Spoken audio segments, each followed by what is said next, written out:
Hello, welcome. This is the Resilient Rooster. I'm back with another Yu-Gi-Oh video, and today I'm going to be showcasing Sky Striker DDDs. So since Master Rule 4, it's been hard to get like a Link Monster on board. With the help of the Sky Striker engine, it's really easy to get a lot of cards on board. With the help of Phantom Sky Blaster, it helps this deck a lot too. Also, like the tokens that this card spits out is also a Fiend. You can make a Master King Archfiend very easy. I basically only ran 6 Sky Striker cards. I ran like the one that gives you the token and the one that helps you search the token. Basically, there's a 2-card combo where you can get at least 2 Skull Dreads on board. So this is basically my deck profile for now. Feel free to make any changes and let's get right into the replays. To pull off this combo, all you really need is a Phantom Sky Blaster and any card that can get you to a Sky Striker token. So in this case, the Engage got me the token I needed. And what you want to do is link up the token, that way you can get to another token. And this allows you to basically get 2 cards with different names to make Skull Dread a lot easier. When you normal summon your Phantom Sky Blaster, you're going to get 3 tokens, and these 3 tokens will help make 2 Skull Dreads. And the 2 cards, or the 4 cards that you want to draw is the Sword Slime, the Necro Slime, the Lamia, and the Ragnarok. It helps if you have the Dark Control with the Gate, because it allows you to bring back Lamia from the graveyard. So once you get all the combo pieces, you want to summon the Genghis and the Lamia. This is a combo that can be seen in Master Rule 3, where your Ragnarok gets triggered from the Alexander, and then your Alexander triggers, and this basically starts up the cycle. You don't want to summon Crystal Wing, you want to summon the Siegfried first to trigger your Genghis to get the Lamia from the grave. And once you do this, you go to the Audax Meteor Burst Dragon to basically special summon your Ragnarok from the scale to bring back your Genghis. This is the part where it depends on your extra deck, but for my extra deck, I made it to where I have the High King Executive Caesar. Once you get your board established, you want to get rid of your Skull Dread. Skull Dread can cause you trouble in the future because if your opponent activates a monster effect towards its Link Arrows, your Skull Dread will be Chain Link 2, so you're going to be negating your Skull Dread anyway. So might as well just get rid of it then. And right now I have an established board. I got the number 38, the Siegfried, the Crystal Wing, and the High King Executive Caesar. It basically is 5 negates and it's kind of hard to get over. In this deck, you run a lot of cards at 3, so hopefully you're able to draw to the cards that you need. If you don't draw into the Sky Striker cards or the Phantom Sky Blaster, then you're just going to be playing DDD as just a regular deck. It shouldn't hurt the consistency that much. I feel that these cards are just a bonus. If you open with it, then you should be able to do well. If you don't, then it's just going to be like a regular duel.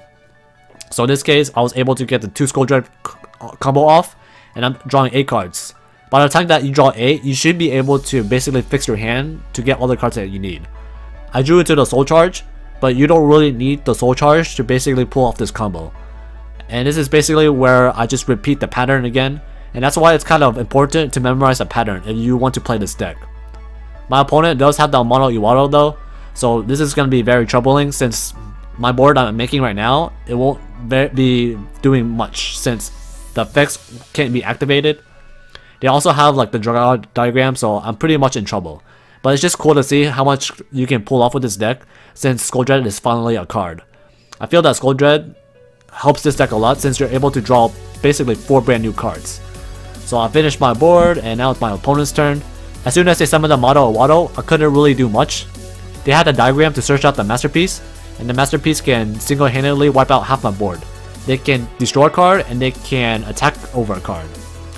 Looking back, I sort of misplayed hard. This Masterpiece is immune to monster effects and spell effect. That basically means the diagram doesn't protect the Masterpiece, meaning these 2 monsters that I have can just attack over the Masterpiece and get rid of it. I felt that Soul Charge was maybe the correct play here, but I followed up completely wrong. I used Siegfried to negate the diagram, but then I got Strike. And this is the moment where I realized, wait a second, the Masterpiece is immune to spells. So it was kind of a waste, and right now I'm just top decking and DDDs aren't very the best at top decking. So they were able to basically wipe out my board and I couldn't really do much. And it was pretty much a wrap at this point. I didn't really feel the need to play this game, so I just surrendered. This is one of the games where I didn't open up a single Sky Striker engine, but all you really need is 1 monster on the field, preferably special summon. That way when you normal summon the Phantom Sky Blaster, you're able to get access to 2 tokens. And these 2 tokens will eventually become a Skull Dread, and hopefully you draw the cards that you need. Would I say that this deck is fragile?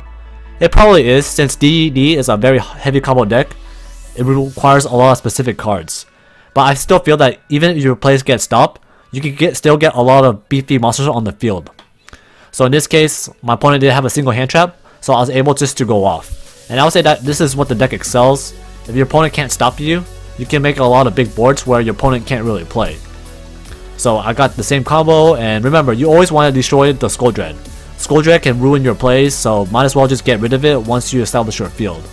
So I make it, I negate it, that way I don't need to worry about the Skull Dread ruining my chain links.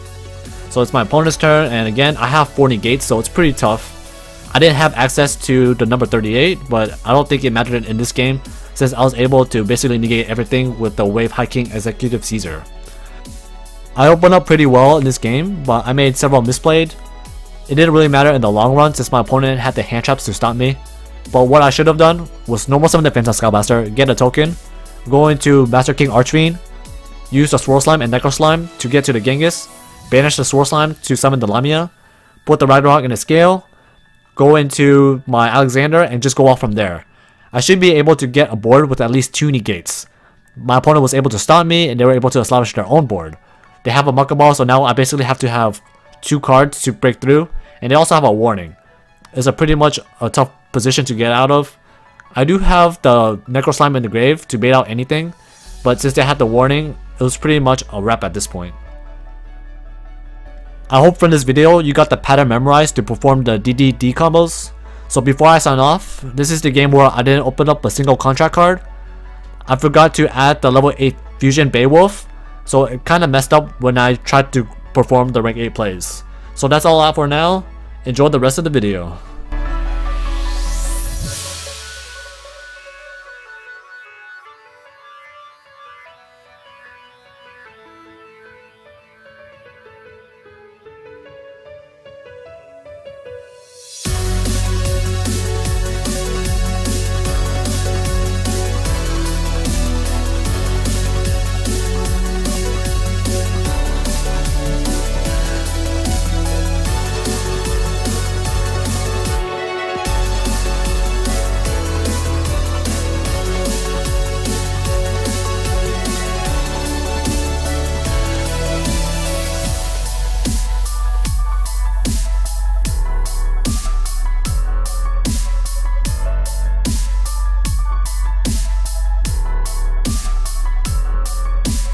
So that's it for the videos. If you enjoy it, please leave a like. If you want to see more Yu-Gi-Oh content, please hit the subscribe button.